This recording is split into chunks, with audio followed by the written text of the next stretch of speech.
먼저 자기소개를 해주십시오.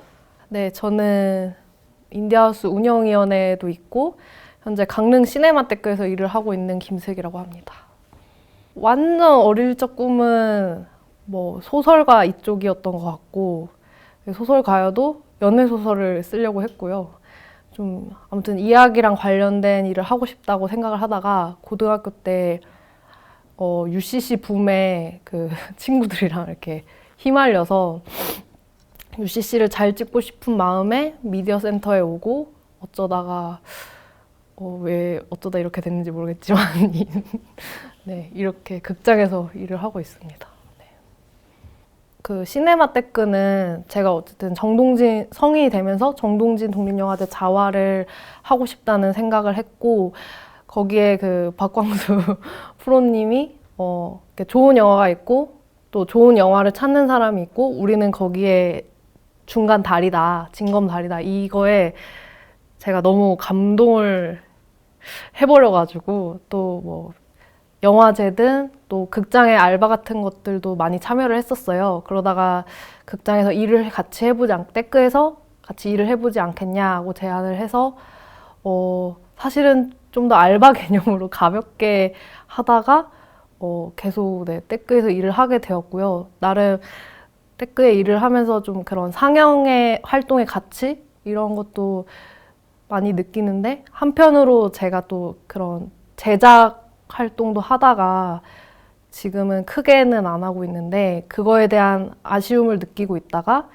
그 인디하우스에서 진유 감독님이 극영화 제작 워크숍 그 보조 강사로 같이 했으면 좋겠다 이렇게 제안을 주셨거든요. 근데 그 보조 강사를 하면서 저는 되게 즐거웠어요. 같이 영화 제작에 대해서 얘기를 할 수 있는 사람들을 또 만나게 되고 또 내 아이디어도 막 얘기하고 이게 상영 활동은 되게 저는 가치를 많이 느끼고 하고 있지만 어쨌든 직장 생활인 거고 이거는 사실 직장 생활을 떠나서 원래 내가 예전에 재밌었던 활동을 다시 하니까 저도 되게 즐거웠고요.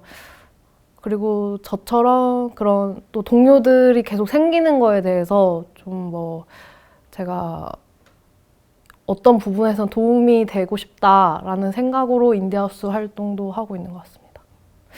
일단 개인적으로는 제가 그때 좀 학교에서 교우 관계 이런 부분에서 좀 어려움을 겪던 시기였고요. 그러다 보니까 그 전에 UCC나 센터에서 많은 활동을 제가 교육이나 프로젝트나 이런 거를 참여했었는데 그때 그 미디어 센터에서 만난 분들이 사실 되게 저의 입장에서는 잘해주셨고 얘기도 많이 들어주시고 그 심적으로 일단 편해서 자주 갔던 것 같아요. 사실 막 영화를 해야지 하고 갔다기보다는 학교보다 더 마음이 편해서 네.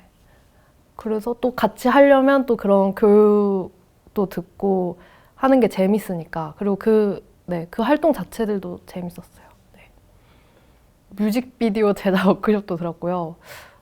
극영화 제작 워크숍 그 친구들이랑 다 같이 또 들었었고 다큐멘터리도 들은 셈이죠. 그리고 단오 기록 정동진 기록도 2번 했었고 영화 보는 수업도 했었는데 저한테는 사실 제일 기억에 남는 건 강연아 감독님이 그런 영화 같이 보고 이야기 나누는 게 제일 기억에 남았어요. 사실 그 영화들은 그때 저에게는 너무 어려웠거든요. 까마귀 기르기.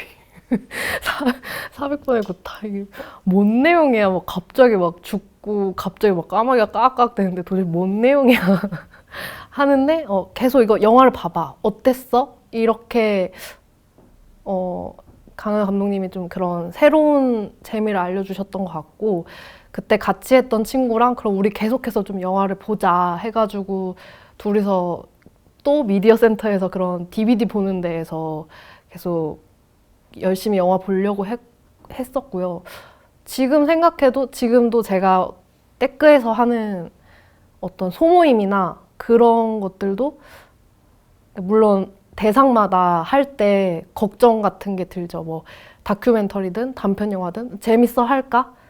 어떻게 내가 이렇게 중간에서 해야 되지? 이런 생각을 많이 하거든요, 여전히. 근데 그때 강연아 감독님 때 수업을 생각을 하면 그냥 보는 사람이 알아서 하게 돼 있다. 그리고 좋은 영화면 알아서 힘을 발휘를 하기 때문에 아, 그래, 걱정을 덜 해도 되지 않을까? 약간 여러 가지로 지금까지도 저한테 많이 힘이 되는 수업이었던 것 같아요. 네. 사실 지금은 좀 후회하는 부분이긴 하거든요. 근데 그때는 그 미디어 센터에서 만나는 사람들의 물론 대부분 또 학교를 가시긴 했는데 막 벌써 그 좋아하는 걸 찾고 업으로 삼고 그렇게 살아가는 모습이 멋있다고 생각을 했어요. 그리고 또 같이 하는 친구들끼리 꼭 대학을 가야 될까? 이런 고민도 들었고 그때는 약간 치기 어린 마음이죠. 뭐 그냥 안 하고 바로 뭐 현장 가서 뭐 해야지 했는데 뭐 사실상 그건 그렇게 잘 되지는 않았고 저의 기대만큼은. 근데 지금 제가 뭐 떼크 일이나 또 인디하우스에서 어떤 활동을 하거나 할 때 사실 되게 아쉽다는 생각을 해요. 뭔가 영화과라도 갔다면 거기에서 또 뭐 강제적으로든 뭐 계속 이렇게 생활로서 영화를 공부하잖아요. 근데 지금 같은 경우는 계속 후회가 많이 되는 것 같아요. 일을 할 때 저의 아쉬움이 계속 드러나는 거죠. 그것 때문에 또 뭐 열심히 영화 보고 나름 뭔가를 하지만 그게 또 혼자 해야 되는 거니까 지금은 좀 아쉽다는 생각을 합니다. 그 미디어 센터에서 그 태승철 선생님이 그 인천에 살던 집을 저랑 제 친구 살아도 된다 해가지고 싸게 월세를 하기로 했고 이제 거주지가 정해진 거죠. 그래서 인천 쪽에서 살면서 나름 광고 현장이든 영화 현장이든 좀 연출부, 제작부 이런 식으로 갔었어요. 근데 사실 20살 애가 알바도 호프집 알바 한 거밖에 없는데, 그러니까 생활력이 없는 거죠. 근데 인천에서 서울 왔다 갔다 하는 교통비나, 그러니까 제 친구 같은 경우는 바로 그런 사운드 스텝으로 가서 좀 일을 하는 편이었는데, 저 같은 경우는 뭔가 지속적으로 할 수 있는 일은 없었고, 그러다가 생활고가 생기니까 정수기를 팔았어요. 아직도 생각이 나는데 전화를 돌리는 거죠. 인천에 있는 어린이집 쫙, 채권도 쫙 해서 전화를 다 돌리는 거예요. 정수기 안 필요하냐고. 그래서 정수기 거기서 계속 너 일을 하면 또래보다 더 많이 받는다. 근데 정수기 팔려고 내가 올라온 건 아니지 않나? 하고 또 생활고도 인정을 하고 내가 지금 부족하다 하고 강릉으로 내려왔죠. 세 손가락이라고 어쨌든 같이 영화 미디어 센터에서 공부했던 친구들이랑 그 친구들이 세 손가락이란 프로젝트를 열었어요. 청소년 문화예술 커뮤니티 뭐 이렇게 영화뿐만 아니라 다양한 프로젝트를 하는. 그래서 거기에서 영화제 파트로 들어가서 활동을 했고 뭐 세 손가락으로서 뭔가를 벌리는 것도 같이 껴서 했던 것 같고요. 돈 같은 경우는 알바를 여러 가지를 뛰었죠. 알바를 여러 가지를 뛰다가 신영극장에서 매표 발권하는 거 할래? 해가지고 제안을 받아서 그 일을 하게 되었습니다. 제가 아마 마리오 감독님 책장에 있던 거였는지 미디어 센터 DVD장에 있던 건지 술자리 다큐라는 영화를 보고 되게 감명 깊었어요. 그런 술자리에서 다양한 집단, 그러니까 뭐 부모님과 자식의 관계이거나 연인 관계이거나 아니면 되게 여러 명 이렇게 술자리에서 이렇게 솔직한 얘기를 나누고 하는 그 영화가 너무 좋았거든요. 인간을 향한 이런 따뜻한 시선이라니 하고 좀 약간 이런 영화를 찍고 싶어라는 마음도 들었고요. 제가 그때 첫 연애를 너무 거하게, 첫 이별을 너무 거하게 겪고 있던 터라, 그러면 이거를 좀 그 술자리 다큐 느낌의 영화를 하면 어떨까? 근데 나 말고 내 주변에 여자애 2명이 있는데 걔네도 같이 뭐 가끔 연애 얘기를 하니까 3명이 주인공인 그런 연애에 대해 말하는 다큐를 만들면 어떨까? 그렇게 해서 하게 되었습니다. 그러니까 그때는 뭔가 내 카메라 앞에서 내 얘기를 다 꺼내는 게 힘들다고 생각했고 또 다른 애들도 같이 들어주는 입장이니까 그거에 막 감정이입을 하면서 힘들었다고 그 당시엔 생각을 했는데 지금 돌이켜 생각해보면 그런 것 치고는 되게 카메라 앞에서 솔직하게 다 얘기하지 않았나? 그런 어려움을 겪은 것 치고 너무 솔직하지 않았나? 이런 생각도 들었고요. 그 당시에는 막 그런 자체는 좋았어요. 막 솔직하게 마음을 막 영화를 핑계로 얘기하고 같이 그 친구들과 끈끈해지고 우리는 이걸 다큐로 만드는 거야. 그런 뽕에는 취해 있었지만 막상 또 이렇게 편집 단계에 됐을 때 뭔가 이렇게 잘 어우러지기는 힘들었던 거죠. 그러니까 상상보다는. 그래서 그때 편집해주신 김진주 감독님이 이 영화는 연출자가 없다. 이런 말도 하셨는데 그 말을 들을 때는 되게 서운했거든요. 아니 우리 맨날 뭐 과거 얘기 풀면서 글도 쓰고 서로 맨날 찍어주고 그걸 또 다시 보고 다시 편집하는데 뭘 연출자가 없다는 거야 이러는데 지금 다시 돌이켜서 생각을 하면 그 말이 맞구나. 우리 마음 꺼내기 급급했구나 하면서 좀 아쉽기도 하고 근데 여러 가지로 저의 어떤 연애 관계든 인간관계에 대해서 그리고 제가 제 자신에 대해서 생각했을 때 많이 도움이 되었던 작업이었어요. 네. 다큐랑은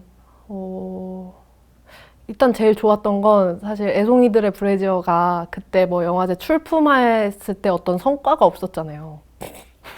성과가 없었고 되게 아쉽죠. 막 우리끼리는 힘겹게 만들었는데 뭔가 관객을 만날 기회가 없다니. 근데 다큐랑에서 직접 거기에 있는 감독님들이랑 뭐 많지는 않았지만 뭐 여기저기 지역 다니면서 우리 영화를 본 관객의 소감을 듣는 게 너무 인상 깊었어요. 그리고 너무 힘도 됐고 또 열심히 해야겠다 이런 생각도 많이 들었고 이 강릉에서 뿐만 아니라 그러니까 미디어로 행동하라도 마찬가지죠. 뭐 강릉에서 활동하는 어떤 영화인이든 활동하는 사람들 뿐만 아니라 좀 다양한 생각을 하는 여러 지역의 사람들을 만나는 것 그게 좋았습니다.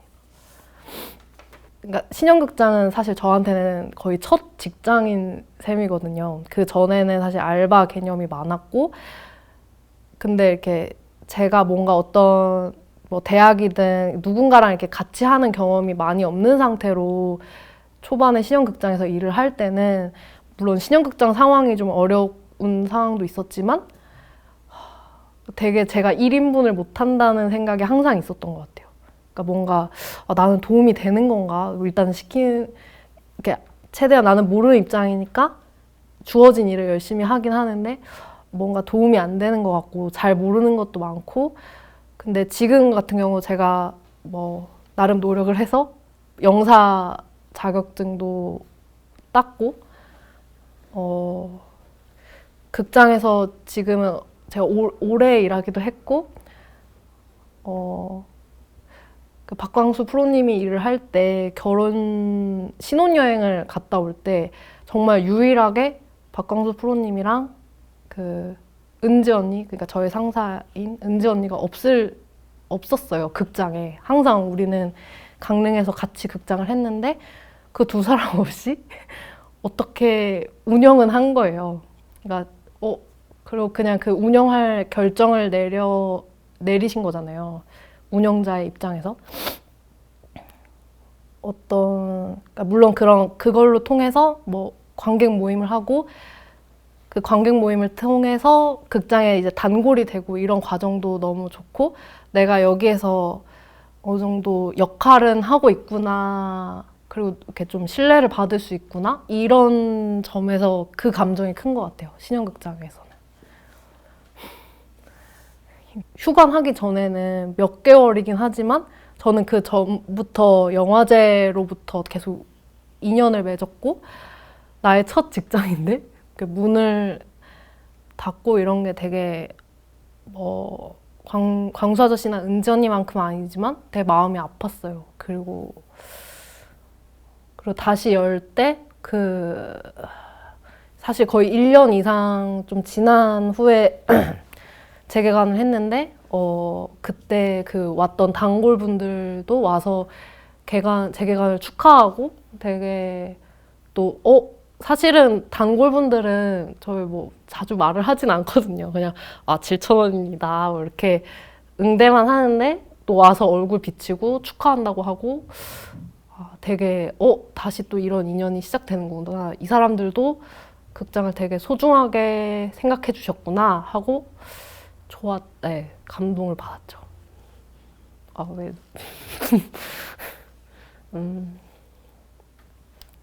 사실 극장보다도 영화제로 먼저 하게 됐고 사실 아까의 명언 내가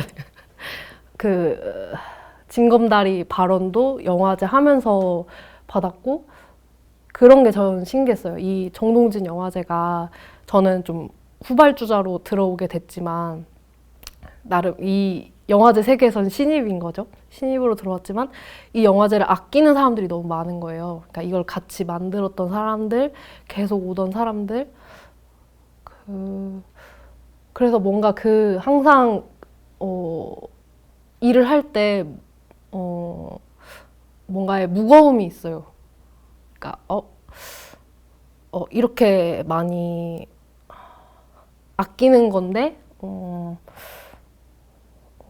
내가 어떤 도움이 안 될까봐 그런 왜 울지? 미치겠다. 이건 잘라주시면 안 돼요? 아유 어떡하지? 아무튼 좀 극장도 당연히 무거운데 영화제로 또 막 저는 심지어 자원활동가랑 일을 주로 했었어서 또 그 사람들이랑 좀 깊게 얘기하는 상황들이 많았고 거기에서 어쨌든 영화제에 대한 감상들이 있잖아요. 그거를 많이 듣다 보니까 또 영화제만의 무거움이 저한테는 있습니다. 사실 처음 PD를 한 건 아시다시피 김준효 감독님의 높이뛰기 작품에서 한 거였고요. 높이뛰기가 제가 막 같이 동아리에서 만드는 작품이 아니라 그러니까 나보다 더 경험이 있는 사람들이랑 처음 해보는 거였고 거기서 정말 호된? 그러니까 너무 강렬했는데 김준우 감독님이 이 영화에서 내가 아빠면 너는 엄마야. 그래서 제가 뭘 알겠어요. PD 일을 해봤어야지. 엄마가 사시고 근데 뭐 어떻게든 지나갔는데 저희가 막 동아리에서 어떤 PD 격이 사실 명확히 있진 않았고 그냥 되는 대로 했던 것 같은데 이 제작팀의 가치는 이런 거구나. 그러니까 이 안에 사람들이 좀 집중할 수 있게 하는 역할이구나. 그래서 되게 이것도 좀 소중한 역할이다 이 생각을 했고요. 한편으로 좀 그런 부분도 있었던 것 같아요. 제가 좀 그런 제작팀 일 말고 기술적으로도 좀 도움이 되고 싶어서 제가 최승철 감독님한테 카메라도 막 배워보고 했었는데 제 성미랑은 안 맞았던 것 같아요. 아쉽죠. 저는 사실 강릉 지역에서는 기술팀이 많이 부족하잖아요, 항상. 그러니까 제가 제작팀을 하면서 어떤 스텝을 섭외할 때 항상 고민하게 되는 부분이더라고요. 예산이 뭐 넉넉하지도 않고 외부에서 데려오기에. 그래서 뭔가 그 부분에 대해서 제가 좀 도움이 안 된다는 생각을 많이 했어요. 근데 뭐 그거는 한계는 한계인 거고 뭐 그리고 저도 뭐 딱히 기술팀에 열심히 노력할 만큼 뭔가 저에게는 큰일이 아니었던 것 같아요. 그래서 사실 제가 거기에 흥미나 그걸 느꼈다면 열심히 같죠. 제 성미는 아니었던 것 같고, 그리고 사실 그 이후에 제작팀을 하게 된 건 제작 워크숍을 통해서 만난 사람들의 부탁으로 하게 된 경우가 많았고요. 또 제가 극장에서 주로 하던 게 회계다 보니까 그래 이렇게라도 도움이 된다면 저는 좋았습니다. 뭐 높이뛰기 같은 경우는 사실 완전 PD라기보다는 좀 더 제작부의 뭐 그 지원 사업 예산 같은 거 증빙 정산하고 그냥 처음 그 제작팀의 역할을 깨닫게 된 작품이었고요. 좀 세세하게 기억나진 않는데 그 다음에 문지방 같은 경우는 제가 문지방 일단은 시나리오를 그 워크숍에서 보고 되게 좋아했고요. 너무 좋아서 좀 나중에 다른 작품들 하고 만들면 안 되냐 이런 얘기할 정도로 시나리오를 좋아했는데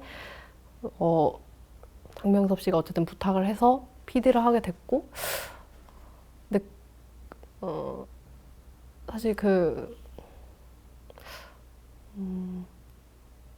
제일 처음 제대로 PD를 한 게 문지방이라고 생각을 하고요. 그 후로 그 조덕진 감독님 봄눈 봄눈은 너무 그 외진 곳에서 제작 준비를 해야 되다 보니까 너무 힘들었던 많은 감정이 올라오는 작품이고요.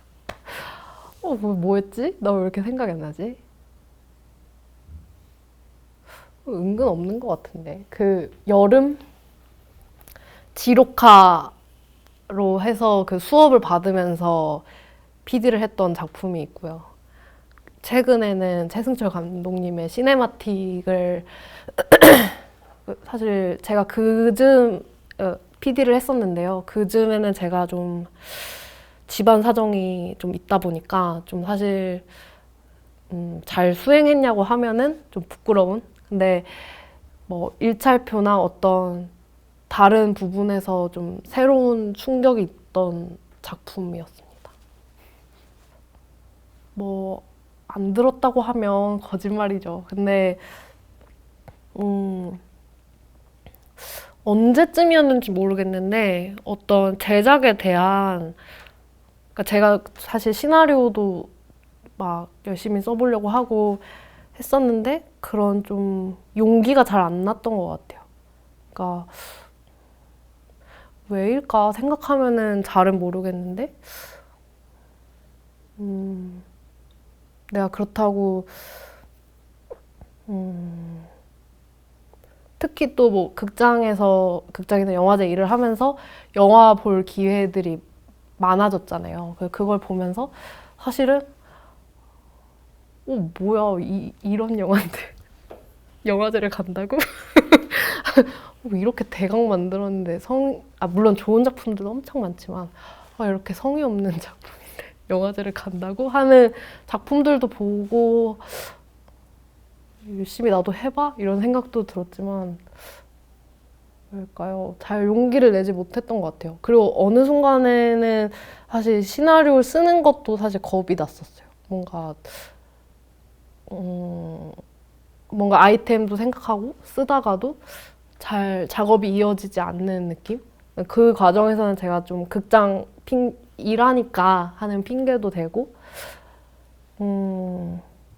근데 뭐 왠지 모르겠는데 겁이 많아졌었어요. 지금도 겁이 있는데 최근에 올해 제가 좀 많은 파란이 있던 해라서 약간 내 인생에 대해서 이대로 살아도 되는가 하는 생각이 들고 그래서 지금은 쓰고 있는 건 있지만 한편으로 그걸 또 연출을 하는 거에 좀 겁이 있는 것 같아요.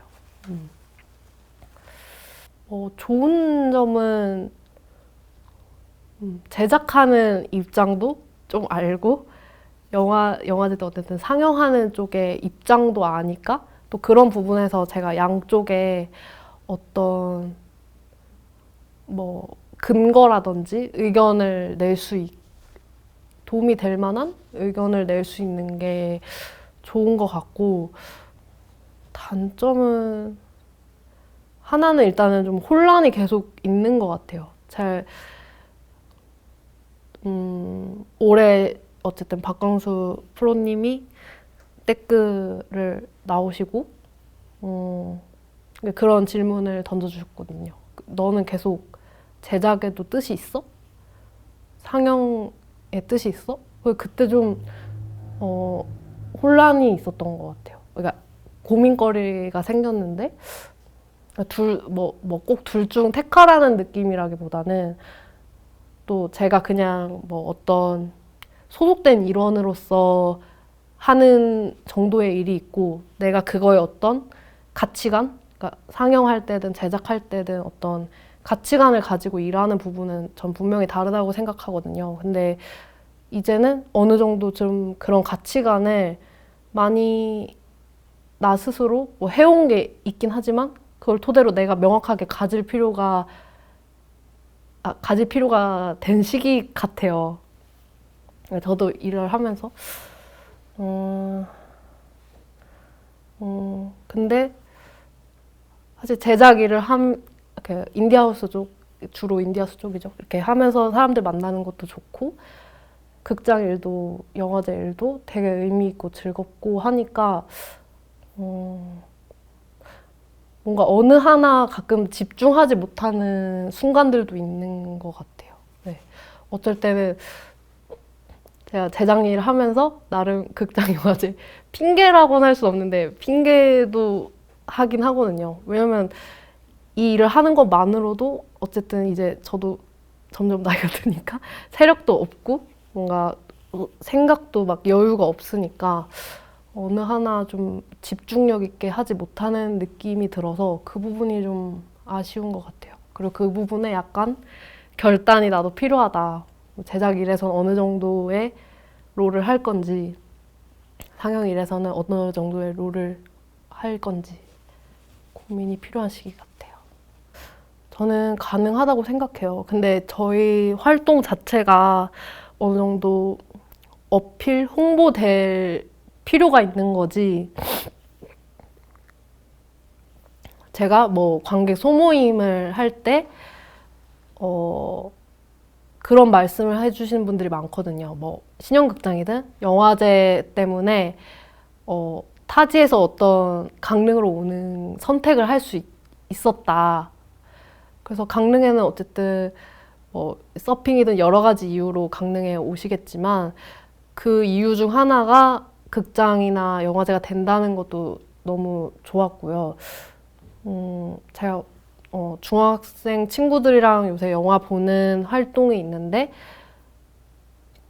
막연하게 이 친구들은 사실 막 유튜브 뭐 약간 숏 컨텐츠 익숙하고 이제 영화란 장르는 매력이 없는 게 아닐까? 왜냐면 극장만 하더라도 젊은 사람들이 많이 안 오거든요. 근데 또 막상 이렇게 영화를 볼 때 진지하게 몰입해서 감상을 얘기하고 즐길 줄 아는 모습을 보면서 어쨌든 지금 이 강릉 영화 관련해서 활동하는 사람들이 뭔가 이거를 좀 더, 당연히 우리는 모두 돈이 많이 없고 예산이 부족하고 사실 홍보하는 방법에 대해서 우리가 잘 아는 걸까 하면은 많이 부족하잖아요. 그래서 그걸 좀 가능성들이 있으니까 그 가능성들을 놓치지 말고 하다 보면 또 영화를 하고 재밌어하는 사람들이 계속 있지 않을까 그런 생각이 들어요. 그러니까 영화를 만드는 사람들이 또 있으면 보는 사람들도 늘어나는 거고 글쎄요. 뭔가 명확하진 않지만 어떤 신형이나 아무튼 댓글 일을 하면서 강릉 영화 환경에 대해서 어떤 동료라는 생각은 있어요. 그러니까 같이 뭔가 의논하고 어떤 상황이 벌어졌을 때 이건 무슨 상황이지? 하고 의논할 수 있는 곳이라고 생각하고요. 그냥 개인으로서도 제가 제작 워크숍을 하기 전에는 진유 감독님이랑도 얘기했는데 뭔가 다 뭐 만든 사람들은 조금 있을지 몰라도 흩어져 있고 구심점이 없는 느낌이었고 또 그 워크숍을 통해서 사람들이 모이면서 뭐 강원권이나 타 지역 영화인들과 교류할 때 그 중간에서 어쨌든 인디하우스가 역할을 한다고 생각해요. 그리고 요새 뭐 여러 뭐 영화제나 단체들이 있긴 하지만 순수하게 강릉 영화 제작 환경에 대해서 고민하는 단체는 어디인가 생각하면 사실 인디하우스라고 생각하거든요. 떼끄도 어떤 지역 영화인과 교류하는 거에 있어서는 활동 자체가 다르기 때문에 한계가 있을 수밖에 없다고 생각해요. 어떤 서포팅이나 그런 거 같이 뭔가 협력하는 건 할 수 있겠지만 환경 자체를 우리는 그게 대상이 아니니까 관객이나 어쨌든 영화를 많이 보는 환경을 만드는 게 중요한 것 같고요. 그런 점에서 인디하우스의 역할은 사실 되게 명확하다고 생각해요. 우리가 운영위에서 고민을 많이 했지만 되게 명확하다고 생각해요. 개인적으로는 그 극장에서 어쩌다가 얘기를 했는데 제가 그 중학생 영화 같이 보는 중학생 얘기를 하다가 나중에 얘네가 성인 되면 대략 5년 후잖아요. 그래서 좀 영화제 때 같이 뭘 하면 좋겠다. 제가 이런 상상의 말을 했는데 그때도 일하고 있게 그러네. 일단 일한다는 가정을 하고 내가 생각을 하고 있네. 그때 그런 순간이 있었고요. 그쵸. 극장에서, 떼끄에서 어떤 상황이 있지 않는 한 저는 일단 뭐 열심히 어떤 롤을 하고 싶고요.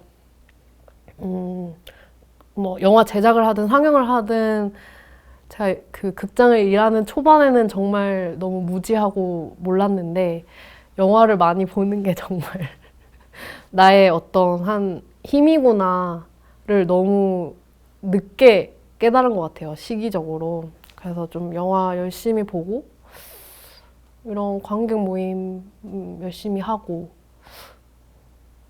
이런 말 하는 거 보면 약간 제작은 좀 없긴 하네요. 근데 제가 올해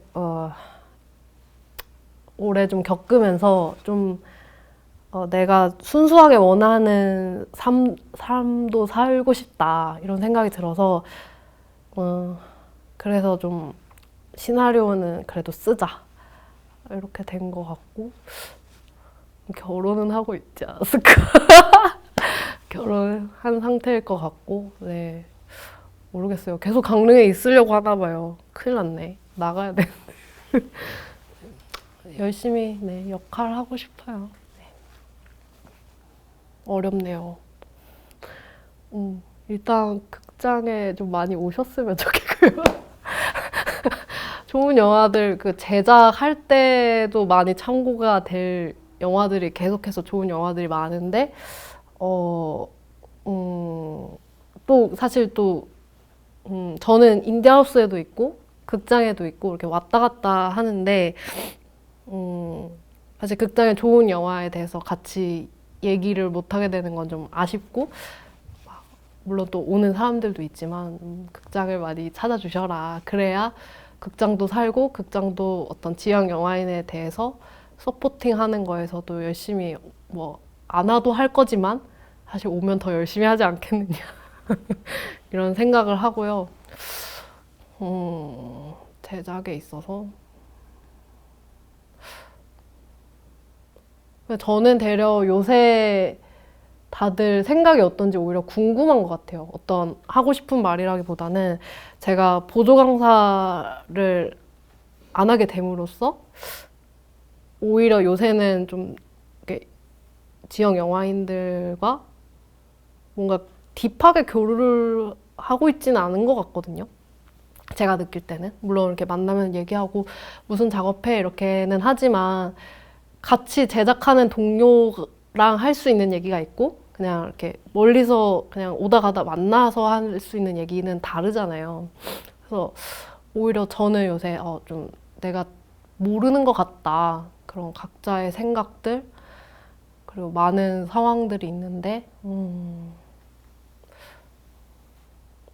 뭐 저도 제 롤을 열심히 할 테니 여러분들도 여러분 롤 알아서 잘 하시겠죠. 근데 뭐 알아서 잘 하시겠죠. 같은 그거 같아. 딱히 할 말이 없나 봐요. 그냥 계속 잘 롤을 해주시면 나도 당연히 그거 별개로 롤 열심히 할 거고.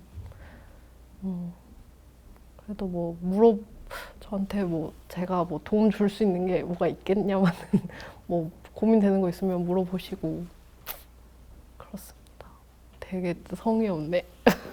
약간 재수 없는 것 같기도 하고. 제가 어쨌든 인디하우스에서 어떤 뭐 도움이 되는가는 모르겠지만 그래도 나와가지고 뭐라도 하려고 하는 거는 어쨌든 강릉 영화가 뭐 대구처럼 잘 발전됐으면 하는 것도 있거든요. 근데 이게 잘 알려지지 않은 걸 수도 있지만 인디하우스의 역할에 대해서 막연하거나 아니면 잘 몰라주는 분들도 많은 것 같아요. 근데 물론 사무국에서도 열심히 하고 있고 운영위에서도 어떤 강릉 지역 영화인에 대해서 어떤 걸 하면 좋을까를 항상 논의를 하거든요.